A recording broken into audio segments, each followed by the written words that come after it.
नमस्कार पिलामाने। आज आम पढ़ा चतुर्थ श्रेणी परिवेश खाद्य पानीय जल दूषित हुए किपरि।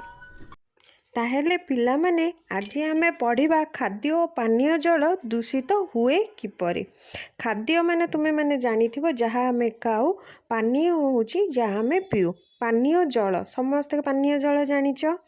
वर्तमान यही चित्र दर्शा जाइथिबा खोला माछी बसा और ठंडा खाद्य खाइबा उचित कि। यही चित्र रे देख पिला माने लोकटी ठेला गाड़ी रे धरिची खाद्य अच्छी ता उपरे और किछि माछी उड़ुचंती। यही खाद्य हमको खाइबा उचित कि। कोठरी रे केतेक खाद्यर नाम लेखा जाइछि, तुमे एथि मध्यरु केगुडी को खाया को पसंद करिवो और काहीकि। गरम माछ भजा, बासी पाउरुटी, रंधा हुई बेसी समय खोलारे रहिथिबा तरकारी, गरम रुटी, बासी बरा, तटका फल, घोड़ा होई नथिबा भात, अधा पची जाइथिबा कदली, खोलारे थिबा मिठाई। गरम माछ भजा खाइबा उचित, बासी पाउरुटी खाइबा कथा नुहे, रंधा होई बेसी समय खोलारे रहिथिबा तरकारी को पिला माने खाइबा उचित नुहे। गरम रुटी खाइबा उचित, बासी बरा खाइबा उचित नुहे, ताहा खाइले पेट खराब होई जुओ। तटका फल खाइबा उचित, घोड़ाई होई नथिबा भात जमा भी खाइबा उचित नुहे। अधा पची जाइथिबा कदली खाइबा उचित नुहे, खुलारे थिबा मिठेई मध्य खाइबा उचित नुहे। आउ केउ सब खाद्य खाइबा को तुमे पसंद करिबो नाही ओ काहीकि। खाद्य पदार्थ बासी होई गले किंबा बेसी दिन बाहर रहिले ताहा पची जाए, सेतिरे विभिन्न प्रकार रोग जीवाणु बढ़ंती।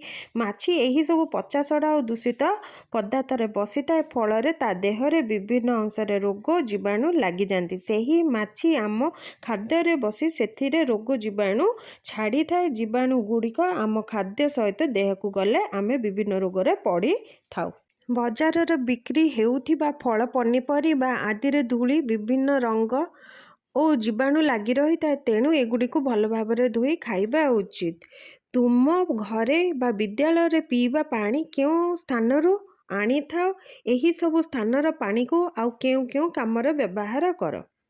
साधारणतः आम नलकूप, पाइप, कूओ, पोखरी, नदी इत्यादि पानी को पानीय जल रूपे व्यवहार करिथाउ। एही सबु स्थानर पानी को मध्य अन्यान्य काम रे व्यवहार करथाउ। पिले माने समस्ते जानिच घर पाखरे नलकूप थाए, पाइप लगई थाए, कूओ थाए, पोखरी, आमे सेही सबु पानीय जल को व्यवहार करूचे ना नहीं घरे।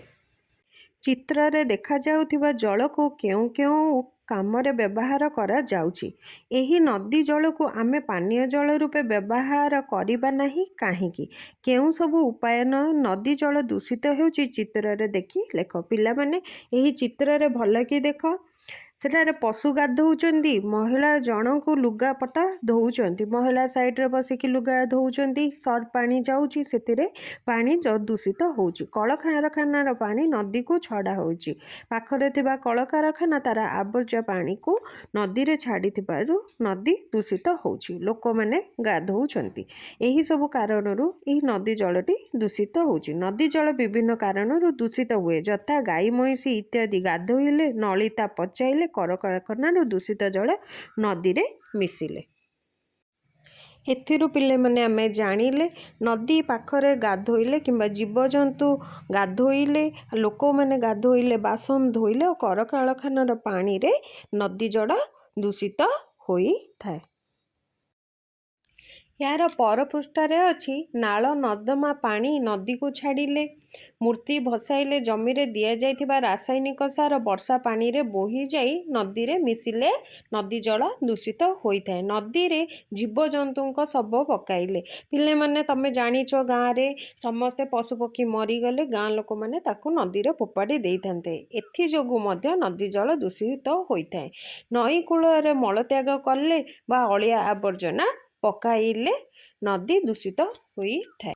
एबे पिला माने एही चित्रटी देख, पोखरी रे जल केउ सब उपाय रे दूषित होईची चित्र देखि कुह और केउ सब कारणरू पोखरी जल दूषित हुए। देखो ऊपर गोटे चित्रटी अछि, पोखरी रे पोखरी हुडारे अलिया पकाइले और झाड़ा फेरिले। गाँ लोक माने पोखरी हुडारे अधिकांश समय रे अलिया पकई थांती और झाड़ा फेरी थांती। पोखरी हुडारे गछ लगाइले मध्य पोखरी रे ଜଳ ଦୂଷିତ ହୋଇଥାଏ। ପୋଖରୀ ମଧ୍ୟରେ ଦଳ ଓ ପଙ୍କ ଅଧିକ ହେଲେ ପୋଖରୀରେ ଦଳ ଓ ପଙ୍କ ବସି ଯାଇଥାଏ, ତାହାକୁ ସଫା ନ କଲେ ଜଳ ଦୂଷିତ ହୋଇଥାଏ। ପୋଖରୀରେ ଗାଈ ମଇଁଷି ଗାଧୋଇଲେ, ପୋଖରୀରେ ବାସନ ମାଜିଲେ, ଲୁଗା ସଫା କଲେ ମଧ୍ୟ ପୋଖରୀ ଜଳ ଦୂଷିତ ହୋଇଥାଏ। କୂଅ ଜଳ କେଉଁ ସବୁ ଉପାୟରେ ଦୂଷିତ ହୋଇଛି ଲେଖ। କୂଅ ମୂଳରେ ବାସନକୁସନ ଧୋଇଲେ, ପଶୁମାନଙ୍କୁ ଗାଧୋଇଲେ, ଲୁଗା ସଫା କରିଲେ କୂଅ ଜଳ ଦୂଷିତ ହୋଇଥାଏ। ଗାଁରେ ଅଧିକାଂଶ ଲୋକ କୂଅ ମୂଳରେ ବାସନ ଧୋଉଥିବାରୁ ପଶୁମାନଙ୍କୁ ଗାଧୋଇଲେ ଏବଂ ଲୁଗା ସଫା କରିଲେ କୂଅ ଜଳ ଦୂଷିତ ହୋଇଥାଏ। ଅନେକ ସମୟରେ କୂଅ ପାଖରେ ନାଳ ନର୍ଦ୍ଦମା ଥାଏ। ପିଲାମାନେ ତମେ ଦେଖିଥିବ କୂଅ ପାଖରେ ନାଳ ବୋହି ଯାଇଥାଏ। କୂଅ ଚାରି ପାଖରେ ଲୋକମାନେ ପଚା ସଢ଼ା ମଇଳା ଜମା କରିଥାନ୍ତି। ପାଇଖାନା ମଧ୍ୟ କୂଅ ପାଖରେ କରିଥାନ୍ତି। କୂଅ ପାଖରେ ଗାଧୋଇବା, ବାସନ ମାଜିବା, ଲୁଗା ସଫା କରିବା ଦ୍ୱାରା ଦୂଷିତ ପାଣି ମାଟି ଭେଦି କୂଅ ପାଣିରେ ମିଶିଥାଏ ଆଉ କୂଅ ପାଣି ଦୂଷିତ ହୋଇଥାଏ। ସହରମାନଙ୍କରେ ପାଇପ୍ ପାଣି ନିକଟବର୍ତ୍ତୀ ନଦୀରୁ ହିଁ ଆସିଥାଏ। ବର୍ଷା ଦିନେ ସେହି ପାଣି ବି ଗୋଳିଆ ହୋଇଥାଏ। ବର୍ଷା ହେଲେ ପାଣି ଗୋଳିଆ ହେଇଯାଏ ନଦୀ ପାଣି, ଆଉ ପାଇପ୍ ବାଟେ ଦେଇ ସହରାଞ୍ଚଳକୁ ସେଇ ଗୋଳିଆ ପାଣି ଆସିଥାଏ। ବେଳେବେଳେ ପାଣି ପାଇପ୍ ଫାଟି ସେଥିରେ ନାଳ ନର୍ଦ୍ଦମାର ଅସନା ପାଣି ମିଶି ପାଣିକୁ ଦୂଷିତ କରିଥାଏ। କୂଅ, ପୋଖରୀ ଏବଂ ନଦୀ ଜଳ ଅପେକ୍ଷା ନଳକୂପର ଜଳ ଅଧିକ ବିଶୁଦ୍ଧ। ମାଟି ବେଶୀ ତଳକୁ ଆବର୍ଜନା ବା ଜୀବାଣୁ ପଶି ପାରନ୍ତି ନାହିଁ। ତେଣୁ ନଳକୂପର ଜଳ ପ୍ରାୟତଃ ଆବର୍ଜନା ମୁକ୍ତ ଓ ଜୀବାଣୁ ମୁକ୍ତ ହୋଇଥାଏ।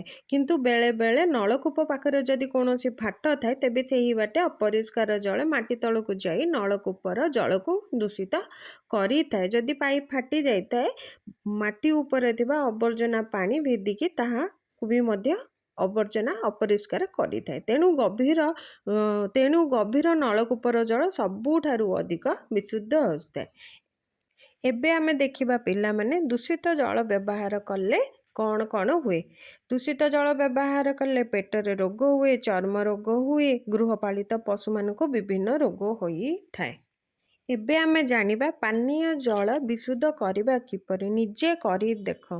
ତୁମେ ପିଉଥିବା ଜଳ ବିଶୁଦ୍ଧ କି?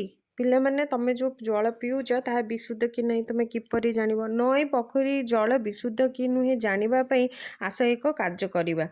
ସବୁ ପିଲାମାନେ ଗୋଟେ ଗ୍ଲାସରେ କିଛି ଗୋଳିଆ ଜଳ ନଈ କିମ୍ବା ପୋଖରୀରୁ ନିଅ। ଏହାକୁ କିଛି ସମୟ ସ୍ଥିର କରିକି ରଖିବ। ସ୍ଥିର କରିକି ରଖିଲା ପରେ ଗ୍ଲାସରେ ଥିବା ଜଳକୁ ଅନ୍ୟ ଏକ ଗ୍ଲାସକୁ ଧୀରେ ଧୀରେ ଢାଳ, ଯେପରି ବାଲି ଓ କାଦୁଅ ଦ୍ୱିତୀୟ ଗ୍ଲାସକୁ ଯିବ ନାହିଁ। ବର୍ତ୍ତମାନ କୁହ କେଉଁ ଗ୍ଲାସରେ କ'ଣ ଅଛି? ଆଉ ଗୋଟେ ଗ୍ଲାସ ନିଅ, ତା ମୁହଁରେ ଏକ ସଫା କନା ବାନ୍ଧ। ଦ୍ୱିତୀୟ କାଚ ଗ୍ଲାସରେ ଥିବା ଜଳକୁ ଧୀରେ ଧୀରେ କନା ଉପରେ ଢାଳ। କନା ଉପରେ କିଛି ଦେଖୁଛ କି ନାହିଁ? ଦେଖିବ ପିଲାମାନେ କନା ଉପରେ କିଛି ମଳି ବସିଥିବ। ଏହି ଗ୍ଲାସରେ ଥିବା ଜଳ, ପ୍ରଥମ ଗ୍ଲାସର ଜଳକୁ ପରିଷ୍କାର ଦେଖାଯାଉଛି କି? ଏହା ପରିଷ୍କୃତ ଜଳ, କିନ୍ତୁ ଏହା ବିଶୁଦ୍ଧ ନୁହେଁ। ତାହାକୁ ଛାଣିଦେଲା ପରେ ତା ଉପରେ ଅଳିଆ ଆବର୍ଜନା କନାଟି ଉପରେ ରହିଯିବ। ପରିଷ୍କାର ଜଳ କିନ୍ତୁ ଏହା ବିଶୁଦ୍ଧ ନୁହେଁ। ଏହି ଜଳକୁ ଆମେ ପିଇ ପାରିବା ନାହିଁ, କାରଣ ଏଥିରେ ଆମେ ଦେଖିପାରୁନଥିବା ଅନେକ ଜୀବାଣୁ ମିଶି ରହିଛନ୍ତି। ଏଣୁ ଜଳକୁ ଜୀବାଣୁମୁକ୍ତ କିପରି କରିବା? ଜଳକୁ ଫୁଟାଇଲେ ତାହା ଜୀବାଣୁମୁକ୍ତ ହୋଇଥାଏ। ସେହିପରି ଜଳରେ ଚୂନ, କ୍ଲୋରିନ୍, ବ୍ଲିଚିଂ ପାଉଡର, ପଟାସିୟମ୍ ପରମାଙ୍ଗନେଟ୍ ପରି ବିଶୋଧକ ଦ୍ରବ୍ୟ ମିଶାଇଲେ ଏହା ମଧ୍ୟ ଜୀବାଣୁମୁକ୍ତ ହୋଇଥାଏ। ପିଲାମାନେ ତୁମେ ଘରେ ବିଶୁଦ୍ଧ ପାନୀୟ ଜଳ ପିଇବା ପାଇଁ କ'ଣ କରୁଛ? ଆଜିକାଲି ବିଶୁଦ୍ଧ ପାନୀୟ ଜଳ ପିଇବା ବ୍ୟବହାର କରାଯାଉଛି। ଫିଲ୍ଟର ଅଛି ସମସ୍ତଙ୍କ ଘରେ। ଫିଲ୍ଟର ପାଣି ମଧ୍ୟ ସମ୍ପୂର୍ଣ୍ଣ ଜୀବାଣୁମୁକ୍ତ ନୁହେଁ। ଫିଲ୍ଟର ପାଣିକୁ ଜୀବାଣୁମୁକ୍ତ କରିବା ପାଇଁ କ'ଣ କରିବା ଲେଖ। ପ୍ରଥମେ ପାଣିକୁ ଫୁଟାଇ ପିଇବା। ଫୁଟାଇ ପାଣିକୁ ପାତ୍ରରେ ଘୋଡ଼ାଇ ରଖିବା। ପାଣି ରଖୁଥିବା ପାତ୍ରରୁ ପାଣିକୁ ଢାଙ୍କୁଣୀ ଦ୍ୱାରା ଢାଙ୍କିବା। ପାଣି ପିଇବା ସମୟରେ ଗ୍ଲାସ୍ ମଧ୍ୟରେ ହାତ ବୁଡ଼ାଇବେ ନାହିଁ। ପିଇବା ଗ୍ଲାସ୍କୁ ପାଣି ରଖୁଥିବା ପାତ୍ର ମଧ୍ୟରେ ବୁଡ଼ାଇବା ନାହିଁ। ପାଣି ରଖିବା ପାଇଁ ବା ପିଇବା ପାଇଁ ପରିଷ୍କାର ପାତ୍ର ବ୍ୟବହାର କରିବା ଉଚିତ। ଏଥିରୁ ପିଲାମାନେ ଆମେ ଜାଣିଲେ ଯେ ଆଜି ଏ ବିଷୟଟି ପଢ଼ି ଆମେ ଜାଣିଲେ ଯେ ଜଳକୁ କିପରି ଦୂଷିତ ମୁକ୍ତ ରଖିବା।